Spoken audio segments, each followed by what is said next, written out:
Bulok na estilo po tuwing eleksyon, yung pamumudmud ng pera kapalit ng boto. Pero patuloy na nangyayari ito.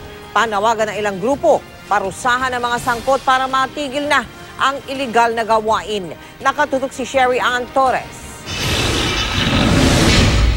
Arestado ang 4 na babaeng ito sa Zamboanga del Norte dahil daw sa vote buying o pamimili ng boto. Nahuli raw sila sa mismong bahay na isang gubernatorial candidate, dala ang sample ballots na may nakastaple na 3,000 piso. Ang hawak daw nilang index cards, may pangalan at presinto ng mga botante. Tumanggig magbigay ng pahayag ang 4 na babae. Ang mga katulad na kaso sana ang pakay ng COMELEC Resolution No. 9688 na nagbabawal na mag-withdraw na higit sa 100,000 pesos. Pero dahil sa inilabas na status quo order ng Supreme Court, hindi na ito ipatutupad ng COMELEC. Gayunman, naninindigan si COMELEC Chairman Sixto Brillantes, dapat may basehan para higpitan ang labas ng pera ngayong panahon ng eleksyon, lalo't tumindi raw ang vote buying noong 2010 elections. We still believe that there should be a good basis to really control circulation of money, especially during this period of the election period, 3-4 days before the elections.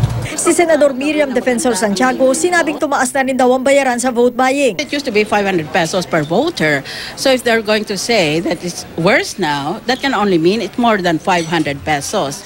Meaning to say that there is inflation in the campaign. Ang National Movement for Free Elections o NAMFREL sumulat na sa COMELEC para imbestigahan ang vote buying.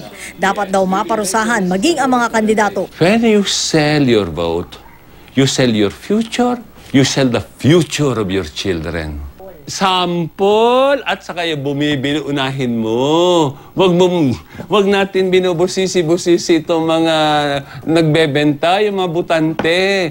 Si dating COMELEC Commissioner at retired Justice Teresita Dillaco Flores nangihinayang daw sa tila pagsasayang ng pagkakataon ng ilang botante na baguhin sana ang takbo ng pamamahala sa Pilipinas. Pag sinasayang lamang dahil sa pera o kaya mas marami ang pera doon, ito ang iboboto natin o kaya yung popularity lamang ang tinitingnan. Nakakapanghinayang that we have elections only once every 3 years at masasayang yung pa. Dahil dito, plano ng COMELEC hilingin sa Kongreso na magpasa ng batas para malabanan ang vote buying. Sherry Ann Torres, Nakatutok, 24 Oras.